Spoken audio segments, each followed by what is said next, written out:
Assalamualaikum warahmatullahi wabarakatuh. Alhamdulillahirabbil alamin wa bihi nasta'inu bil umurid dunya waddin.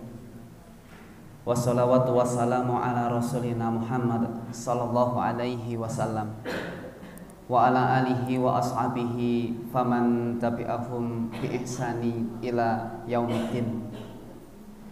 Amma ba'du fa ya ibadallah, usi nafsi wa iyyakum bitaqwallah.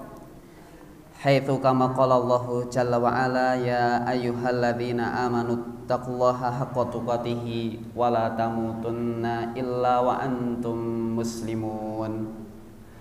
Jamaah Bapak Ibu rahimakumullah.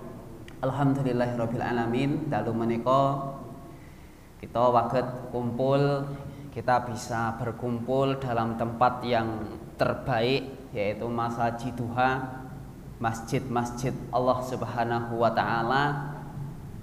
Dan insya Allah setelah kita melaksanakan sholat maghrib secara berjamaah, kita lanjutkan dengan kajian yang rutin kita sampaikan setiap malam Kamis dan malam Sabtu. Bapak Ibu rahimakumullah, malam hari ini sesungguhnya yang mengisi di sini adalah Ustadz Agus Effendi, akan tetapi karena beliau dalam ada udzur syar'i sehingga kemudian minta digantikan, dan sesungguhnya saya malam ini ada jadwal di sana di luar, tapi bisa dilukir dan bisa bertemu dengan panjenengan semuanya. Bapak Ibu rahimakumullah, kita lanjutkan pembahasan kita hadis yang ke-6. Sedikit kita ulang dari apa yang kemarin kita sampaikan. Kemarin ada 9 fawaid dari hadis yang ke-6 dari kitab Riyadhus Shalihin. Saya bacakan secara ringkas. Di sini ada perawi namanya Sa'ad bin Abi Waqqas. Dari Sa'ad bin Abi Waqqas, semoga Allah meridhoinya. Kisah yang sangat terkenal dari kisah Sa'ad bin Abi Waqqas adalah bagaimana perjuangan beliau masuk Islam, kemudian bagaimana beliau menghadapi ibunya yang kemudian berbeda milah dengan Sa'ad bin Abi Waqqas, sampai kemudian mogok makan dan lain sebagainya. Nanti panjenengan bisa cari sendiri, bisa browsing sendiri bagaimana kisah-kisah Sa'ad bin Abi Waqqas. Tapi singkatnya, walaupun kemudian beliau berbeda agama, walaupun kemudian beliau Sa'ad bin Abi Waqqas berbeda keyakinan dengan ibunya, tapi dia tetap baik dengan ibunya. Itu adalah poin yang kemudian bisa kita ambil.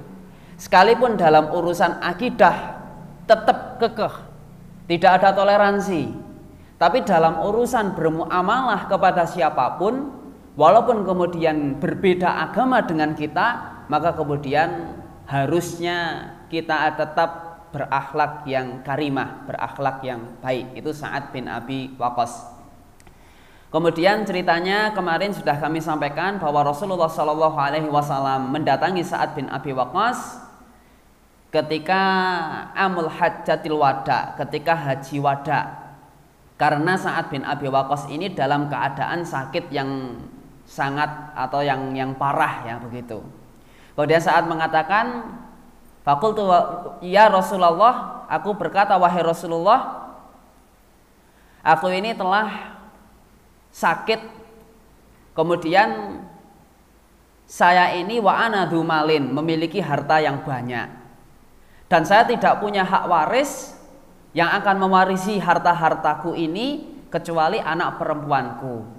Bagaimana kemudian jika aku bersedekah dengan 2/3 dari semua harta yang aku miliki, begitu? Dan kata Nabi, tidak. Kalau begitu bagaimana jika setengahnya saya wakafkan, saya infakkan semuanya untuk diinfakkan di jalan Allah Subhanahu wa Ta'ala? Maka kata Nabi SAW, la, tidak. Lalu bagaimana jika kemudian 1/3? Maka kata Nabi,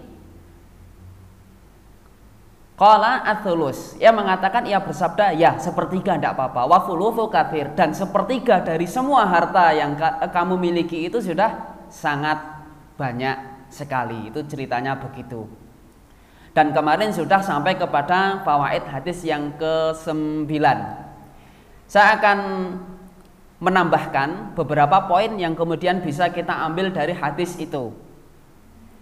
Poinnya adalah diantaranya kita melihat bagaimana semangat orang yang dijamin masuk surga itu, bagaimana seseorang yang dijamin masuk surga itu ciri-cirinya ternyata dia bersemangat di dalam beramal.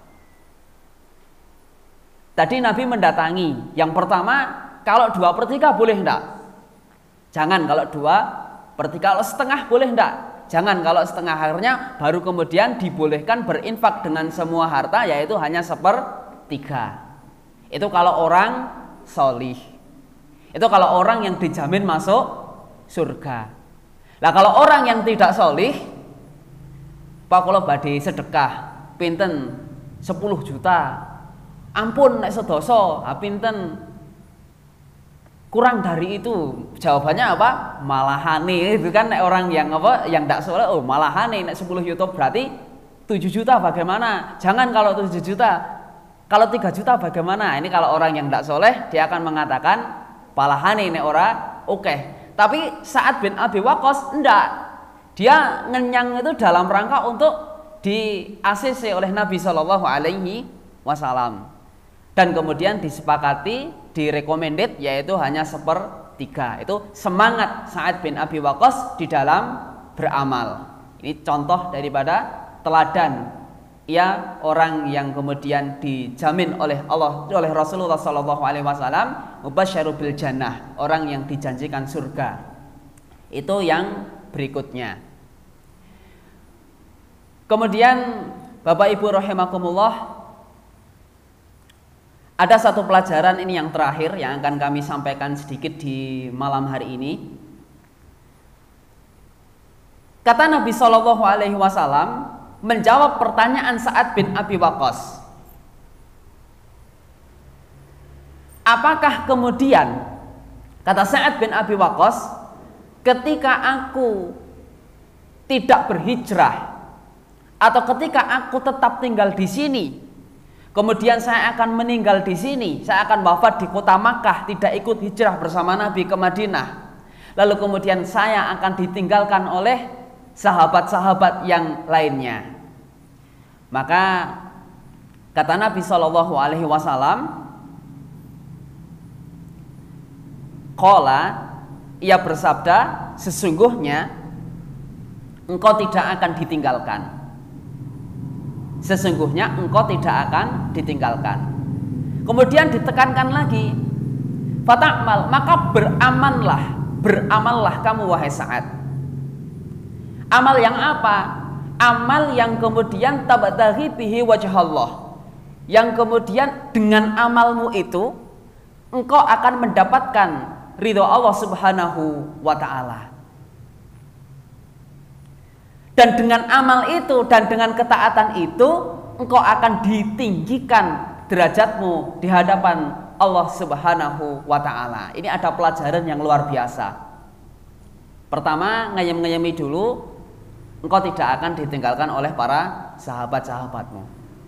Seakan-akan Nabi ingin mengatakan, kalau toh engkau ditinggalkan oleh para sahabat-sahabatmu, maka beramallah kamu dengan amalan yang kemudian dimaksudkan untuk mendapatkan ridho Allah Subhanahu wa ta'ala. Apa pelajaran yang bisa kita ambil?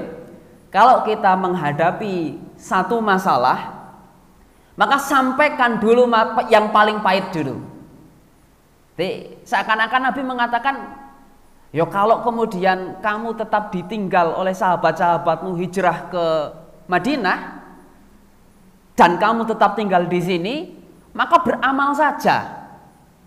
Dengan amalan itu engkau akan mendapatkan ridho Allah, dan dengan ridho Allah itu engkau akan diangkat derajatnya di sisi Allah Subhanahu wa ta'ala. Jadi ini pelajaran yang luar biasa. Kita menghadapi sesuatu, sampaikan dulu kemungkinan yang buruk, baru kemudian sampaikan kemungkinan-kemungkinan yang baik yang setelahnya. Itu pelajaran yang berikutnya. Kemudian ada lagi pelajaran yang kita sampaikan dari fawaid hadis ini adalah bahwa ternyata kekhawatiran Sa'ad bin Abi Waqqas ditinggal sahabat-sahabatnya itu, dan kekhawatiran beliau kemudian meninggal di kota Makkah, itu ada beberapa hal yang diterangkan oleh para ulama. Apa diantaranya? Ternyata sahabat itu kalau sudah berhijrah, maka dia berusaha semaksimal mungkin untuk tidak kembali kepada sesuatu yang ditinggalkan itu. Itu orang yang berhijrah. Walaupun kemudian kota Makkah ini kota yang kemudian mereka begitu bangga, kota yang paling utama, tapi kemudian mereka tetap akan kembali ke Madinah, begitu.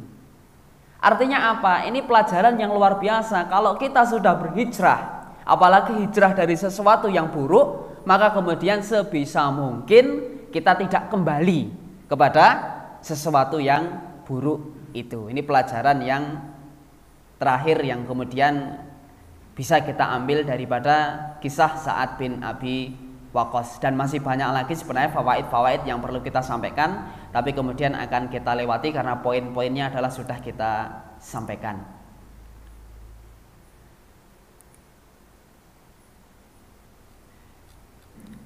Bapak Ibu rahimakumullah, kita masuk kepada hadis yang berikutnya. Ngeten nggih. Syarah hadis dari Abu Hurairah. Semoga Allah meridhoinya. Kata beliau tentang hadis innallaha la yanzuru ila ajsatikum. Allah tidak melihat kepada jasad-jasad kalian.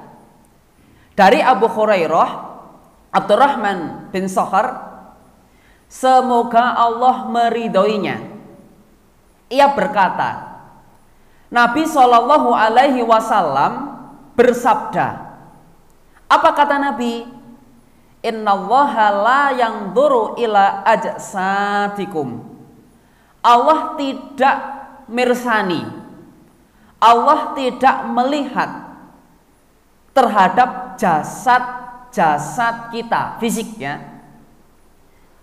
Wala ila suwarikum, terhadap wajah-wajah kita, manusia. Walakin, akan tetapi, yang Allah lihat adalah qulubikum, hati-hati kita. Rawahu Muslim. Hadis ini diriwayatkan oleh Imam Muslim. Kita lihat bagaimana keterangan para ulama. Hadal hadis, ini hadis menunjukkan tentang apa yang diucapkan, apa yang disabdakan, dan apa yang dimaksud oleh Allah Subhanahu wa Ta'ala, apa yang Allah firmankan di dalam Quran surat Al-Hujurat ayat ke-13. A'udzubillahi minasyaitonirrajim. Ya ayuhan nas, wahai sekalian manusia, inna sesungguhnya kami Allah, khalaqnakum, kami menciptakan kalian, min dzakarin, dari golongan laki-laki, wa untha, dan dari golongan perempuan. Kemudian kami jadikan kalian syu'uban, berbangsa-bangsa, wa qabail, berkabilah-kabilah. Supaya apa? Lita'arafu, supaya kemudian kalian saling mengenal. Ini poinnya. Inna akramakum indallahi atqakum. Sesungguhnya orang yang paling mulia di antara kalian, yang saya garis bawahi ini, inna akramakum, yang paling mulia di antara kalian di sisi Allah Subhanahu wa taala adalah orang-orang yang paling bertakwa. Maka fawahi Subhanahu wa taala, maka demi Allah Subhanahu wa taala, bahwa Allah tidak akan kemudian melihat kepada hambanya apa yang dilihat, jasad-jasad mereka. Apakah hamba itu dalam keadaan kabirah, dalam keadaan yang besar atau kecil, atau dalam keadaan sehat atau dalam keadaan tidak sehat.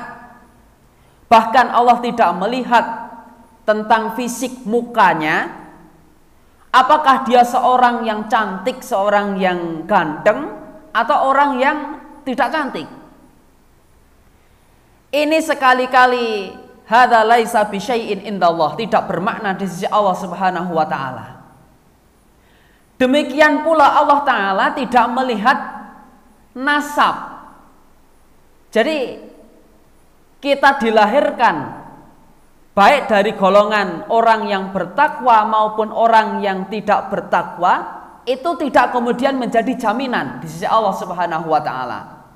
Apakah dia keturunan orang yang berwibawa atau kemudian dia keturunan orang yang tidak berwibawa, begitu. Allah juga tidak melihat amwal, harta. Ini semua tidak akan pernah dilihat oleh Allah Subhanahu wa taala abadan, selama-lamanya. Dan tidak ada hubungan antara Allah dan makhluknya illa bittaqwa, kecuali hubungan itu bisa terhubung hanya dengan takwa kepada Allah Subhanahu wa taala. Maka barang siapa yang bertakwa kepada Allah, maka dia orang yang akrab, orang yang dekat kepada Allah.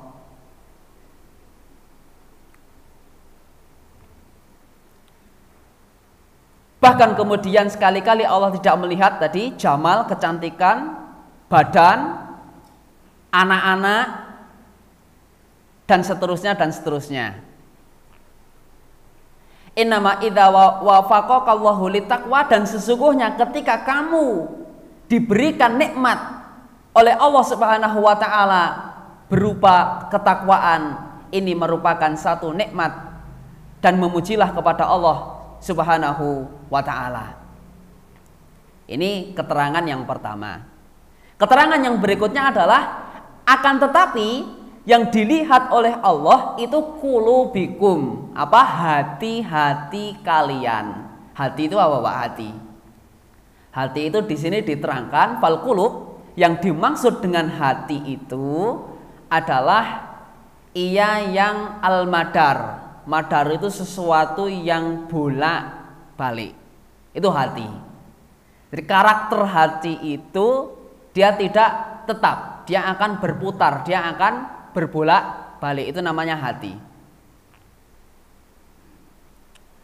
Dan ini sesuai dengan hadis yang kemudian disampaikan oleh pengarang kitab ini, yang di awal kita sampaikan, innamal amalu biniat. Sesungguhnya amal itu bergantung kepada niatnya. Kenapa disampaikan begitu? Karena nanti kita contohkan di yang belakang daripada keterangan-keterangan yang kita sampaikan di sini. Baik.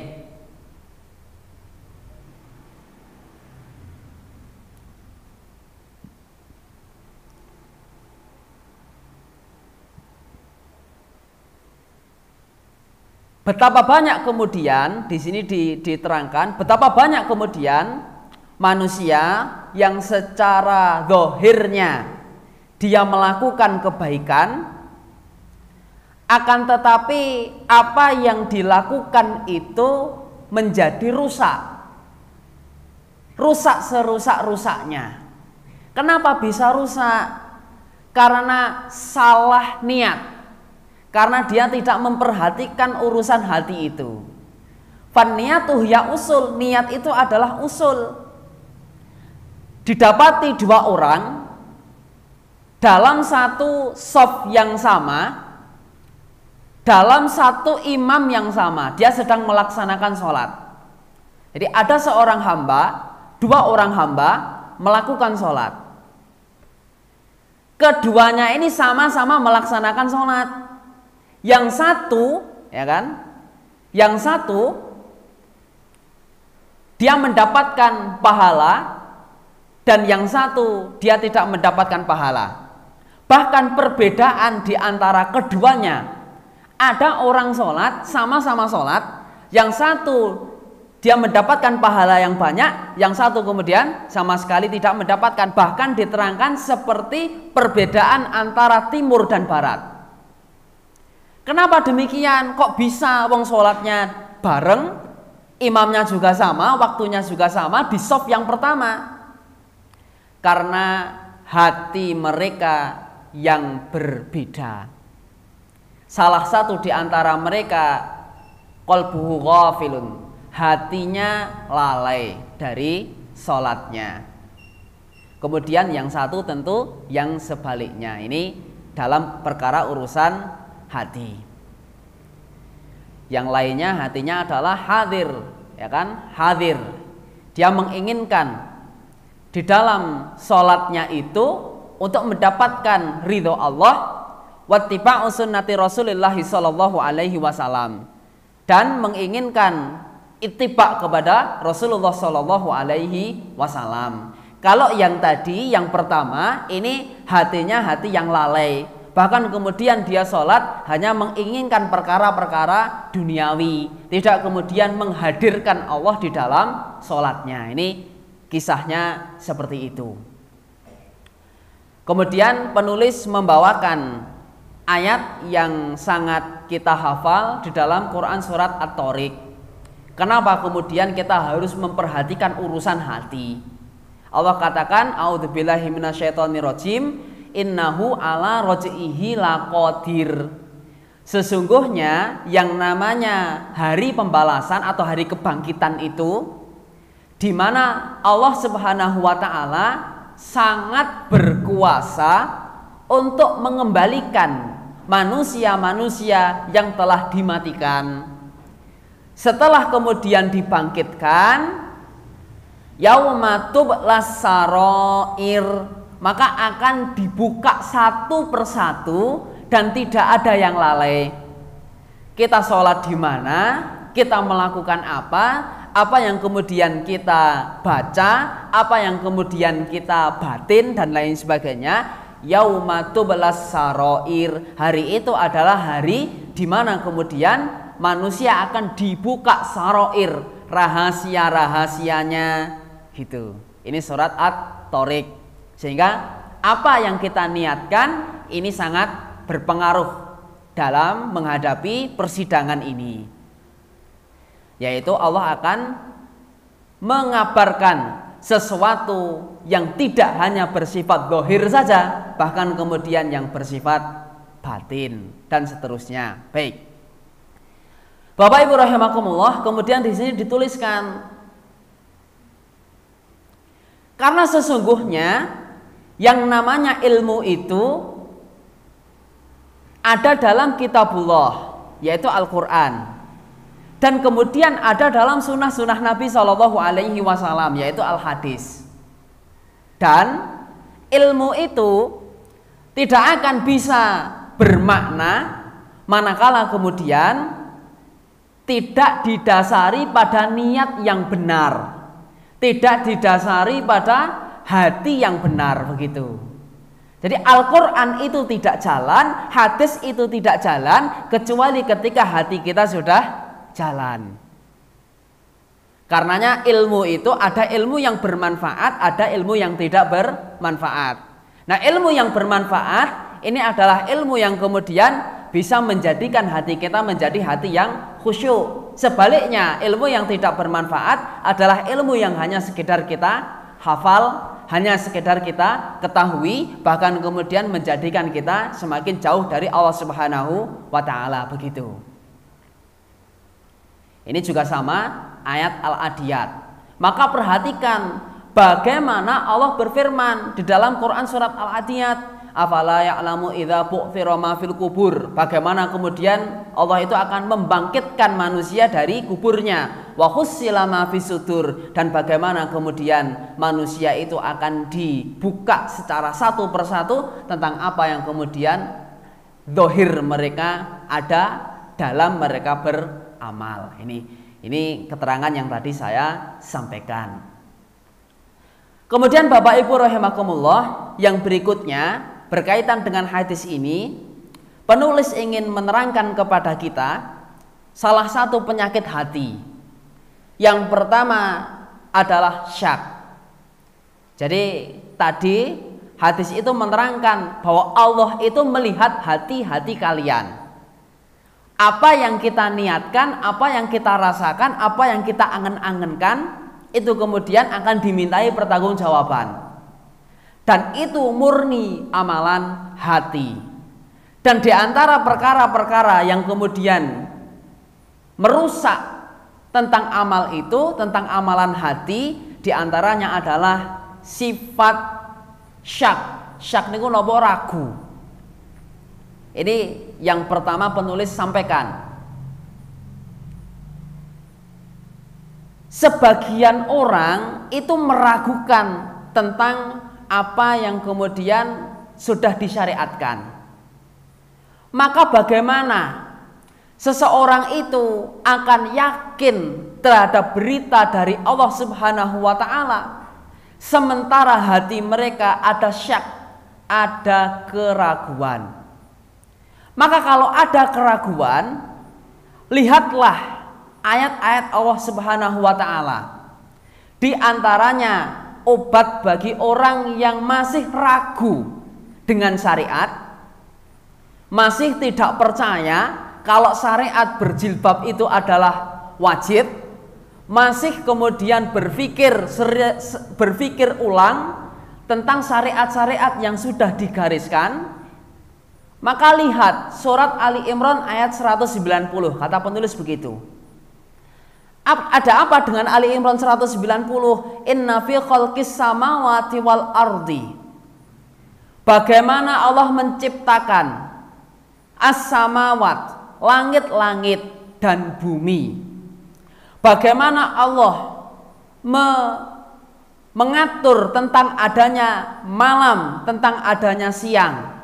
Itu semua merupakan ayat, merupakan tanda-tanda bagi orang-orang yang ulil albab. Mereka ada pikiran di dalamnya. Ini malam, tadi siang. Kok bisa seperti itu? Itu mestinya dipikirkan. Kok bisa ya? Alam itu ada siang, ada malam. Ini muncul syak, muncul keraguan. Bahkan syak, bahkan keraguan itu ada dalam amal-amal yang kemudian kita lakukan. Salah satunya apa? Syak, ragu kalau Allah itu dia zat yang as-sami, maha mendengar, atau dia zat yang kemudian senantiasa melihat tentang hamba-hambanya. Saya kemarin ada kisah, betul memang yang namanya masjid itu tempat yang paling baik, dan yang tempat paling buruk itu aswakuha, pasar. Beberapa kejadian di pasar, ada yang bercerita kepada kami. Ini usianya sudah mbah-mbah ya, sudah mbah-mbah karena sudah 50 up, sudah hampir 60. Ada seorang pedagang datang masuk ke pasar. Ini saya ceritakan gawe nopo boten dicontoh, tapi ini buat peringatan bagi kita. Datang seorang penjual, dia menjual dagangan. Karena dia orang baru masuk pasar kan begitu. Akhirnya berapa harganya? 25.000. 25.000. Ada dua orang mau beli, Bu. Ini niki betul 50.000, niki betul 50.000 kan, sama-sama seperti itu.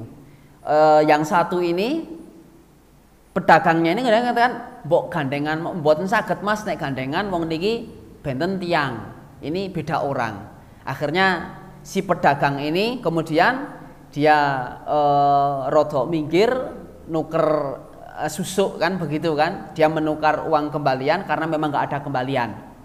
Akhirnya begitu sampai lagi ke dua orang yang sama-sama mau membeli barang itu, yang pertama langsung ngomong begini, "Mas, pudi susui," begitu. Begitu setelah disusui, lajeng mbah-mbah ini rodo menyingkir, dia meninggalkan tempat jual beli itu tadi, maka yang satu ngomong, Mas, kula niki pun bayar, sing dereng bayar niko mbah-mbah sing niko, ana sama-sama sepuh gitu. Dipanggil, "Mbah, niku pun boten balik." Ini terjadi, sudah sepuh, dia tidak tahu, dia syak kalau kemudian nanti akan ada hari kebangkitan. Kalau kemudian nanti akan dipertanggungjawabkan apa yang kemudian diperlakukan itu. Padahal sudah sepuh. Maka pedagang itu ngelus dodo, "Astagfirullahaladzim, wong wis sepuh kok isih kaya ngono." Ini terjadi dalam minggu-minggu ini. Dan banyak sekali kejadian-kejadian yang sebenarnya bisa kita ambil pelajarannya di situ. Kenapa terjadi seperti ini? Karena dia syak. Dia belum yakin, dia belum beriman sepenuhnya, dan dia masih banyak melakukan hal-hal yang kemudian itu melanggar syariat, dan kemudian dia tidak sadar itu akan dimintai pertanggungjawaban di hadapan Allah Subhanahu wa Ta'ala. Padahal guru sak dermo pinten mau selangkung, dadi napa burung bayar malah wis oleh duit selawe. Itu kan badi barang isih badi uang dalam urusan dunia nih, kan begitu. Tapi dalam urusan akhirat dia akan menjadi orang yang rugi serugi-ruginya. Ini orang yang tidak bisa bertadabur dengan ayat Al-Quran. Kemudian ada Al-Jasiyah ayat 4. Bagaimana kami menciptakan kalian, bahkan apa kami menciptakan, kami mengatur min dabah, tentang binatang-binatang yang melata itu sesungguhnya di dalamnya ayatun, ada ayat, liqaumi yuqinun, bagi orang yang meyakininya.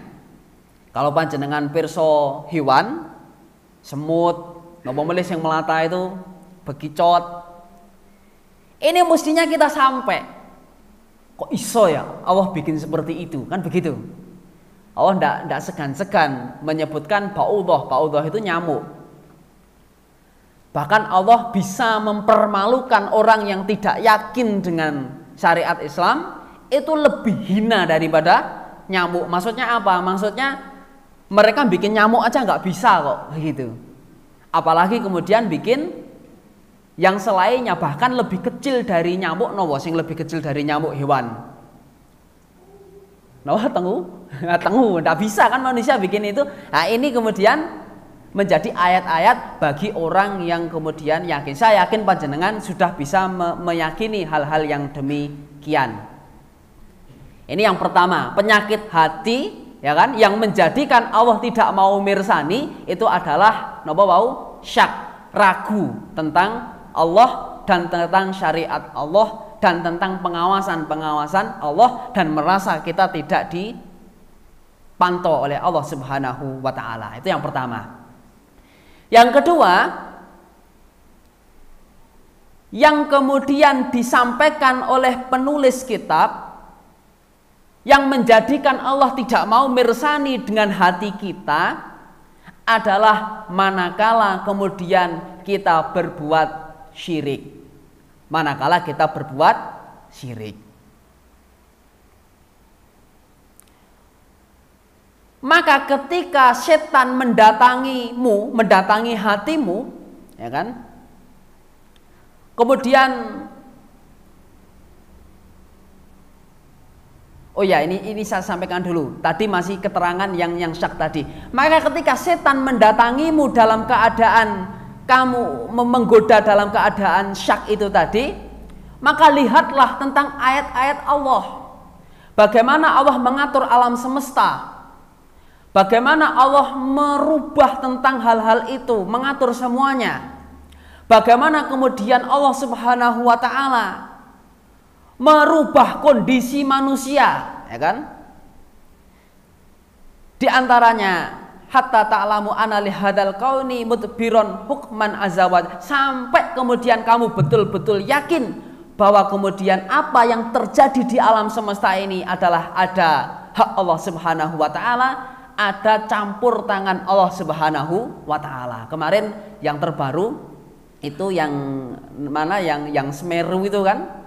Itu seketika, Pak. Jadi kalau kita lihat dalam beberapa media yang bisa kita ambil, itu kan banyak pelajaran yang luar biasa. Pagi kita orang nyongko gitu kan, begitu. Tiba-tiba sore dalam keadaan hujan langsung kemudian mereka mendapatkan bencana, dan di pagi harinya mereka tidak tahu, bahkan siang harinya mereka tidak tahu kalau kemudian akan mendapatkan hal yang demikian. Itu merupakan tanda-tanda kekuasaan Allah. Itu merupakan tanda-tanda bagi orang-orang yang beriman.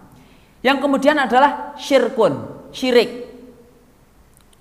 Maka perhatikan hatimu. Bagaimana kamu bisa melakukan kesyirikan? Bagaimana mungkin kamu tega-teganya berbuat syirik begitu? Perhatikan, ngomong sama hatimu bahwa sesungguhnya ketika engkau berbuat syirik itu, bahkan manusia, bahkan selain manusia, la yanfa'uni in asaitallah, tidak akan memberikan manfaat ketika engkau bermaksiat kepada Allah Subhanahu wa taala. Ini kata penulis begitu. Ini selalu diingat-ingat dalam hati. Kalau kamu berbuat maksiat, orang lain itu tidak bisa memberi manfaat. Bahkan mereka tidak bisa menyelamatkan hatimu daripada azab Allah Subhanahu wa taala. Bahkan ketika kamu berbuat taat kepada Allah, mereka juga tidak akan bisa untuk memberikan manfaat kepadamu, gitu. Jadi ini satu peringatan terhadap hati, manakala kemudian kita digoda setan untuk melakukan perbuatan-perbuatan syirik. Allah itu ketika kita berbuat taat, orang lain, makhluk lain juga tidak bisa memberikan manfaat. Ketika kita berbuat maksiat, kemudian kita diazab, mereka juga tidak bisa menyelamatkan kita daripada azab.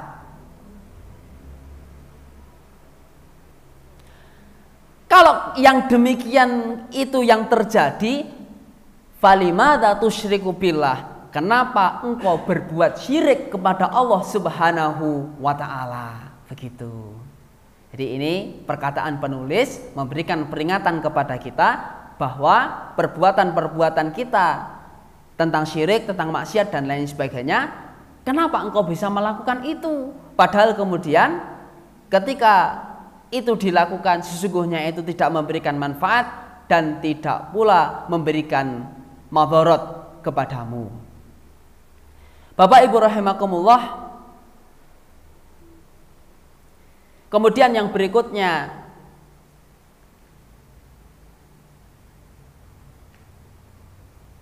ini ada nanti dibaca di rumah, Al-Maidah ayat 41.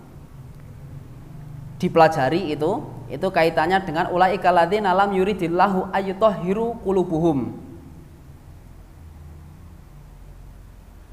Ini nanti dipelajari di rumah sendiri, Baik, ini adalah pelajaran-pelajaran kaitannya dengan masalah yang tadi, bahwa Allah Ta'ala itu tidak melihat jasad kita, tidak melihat harta kita, akan tetapi Allah akan melihat ketakwaan yang kemudian kita lakukan. Singkatnya, sesuatu yang menghubungkan manusia dengan Allah itu adalah takwa. Kemudian perkara-perkara yang menghalangi dari kita terhadap kedekatan kita kepada Allah, yang pertama tadi adalah masalah syak, yang kedua tadi adalah masalah syirik. Ini sesuatu yang harus kita hindari. Bahkan ketika kita berbuat syirik, itu orang lain tidak akan bisa menyelamatkan kita.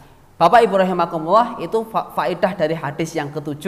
Kembali ke hadis yang ke-6, mohon maaf tadi saya lupa menyampaikan. Ada satu yang luar biasa yang kita bisa kaji dari hadis yang ke-6. Ternyata Sa'ad bin Abi Waqqas ini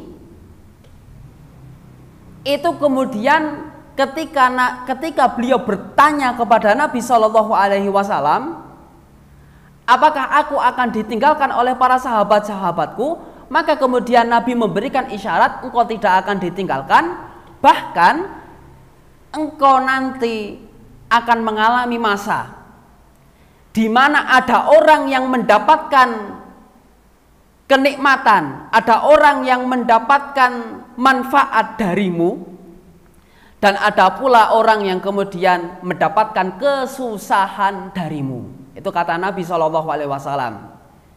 Satu pelajaran ini yang bisa kita ambil, prediksi Nabi tentang gaib itu tidak ada yang meleset.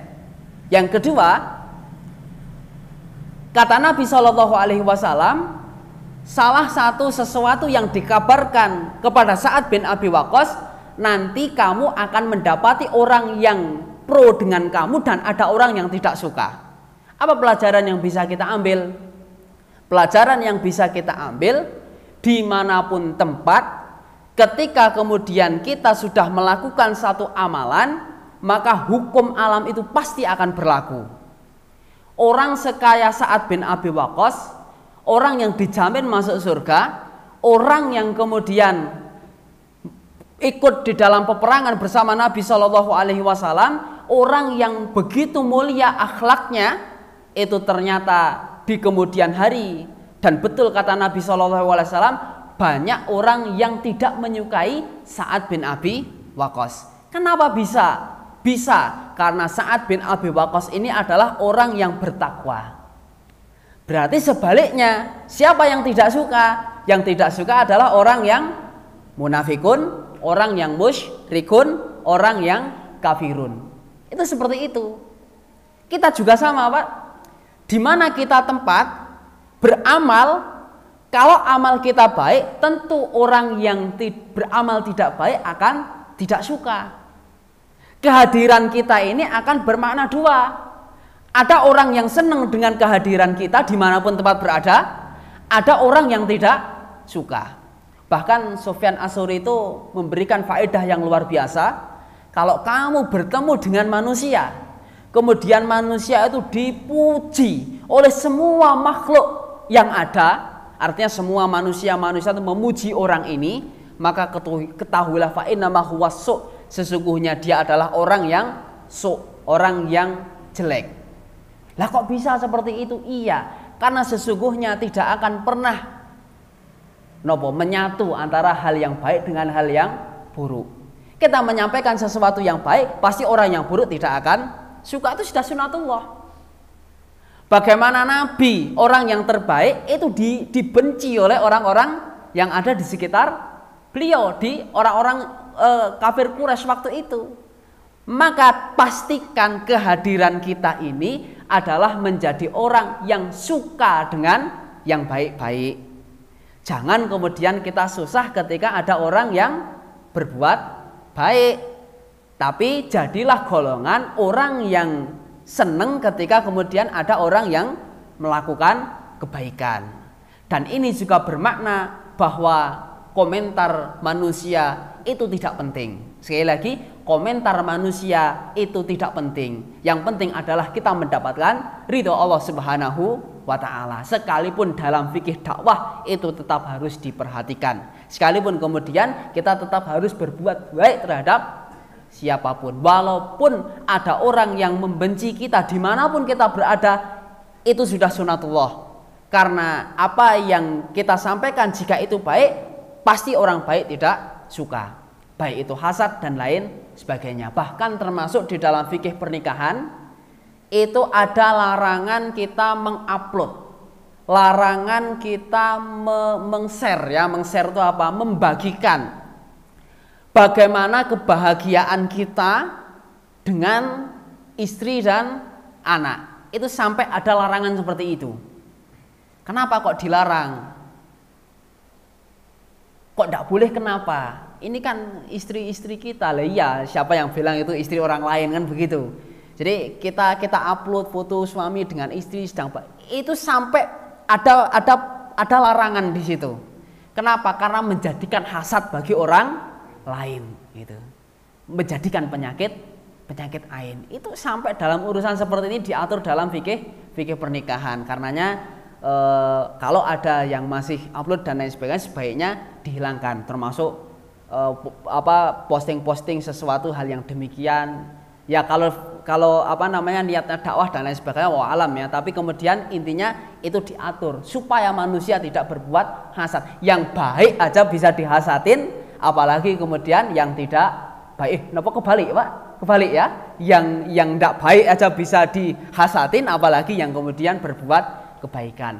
Demikian ini apa yang kita sampaikan. Nanti masih masuk hadis yang ke-8, ke-9 kaitannya dengan masalah hati, masalah niat. Kemudian nanti setelahnya kita masuk ke dalam bab taubat, hadis-hadis yang bercerita tentang masalah taubat.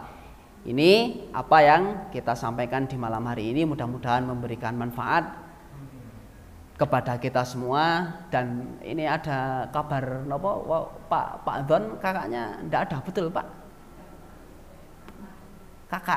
Kakaknya Pak Don di mana, di Sumopuran ya. Nanti sebagian jamaah jika mau kita bareng-bareng ke sana untuk takziah ya, untuk takziah ke Pak Don. Aku qouli hadza, mudah-mudahan menjadi manfaat kepada kita semuanya. Besok siapa jatahnya? Sinten ngijing? Ustadz Ja'far Shadiq ya. Besok Ustadz Ja'far Shadiq. Aku qouli hadza, subhanakallahumma wa bihamdika asyhadu alla ilaha illa anta astaghfiruka wa atubu ilaih. Assalamualaikum warahmatullahi wabarakatuh.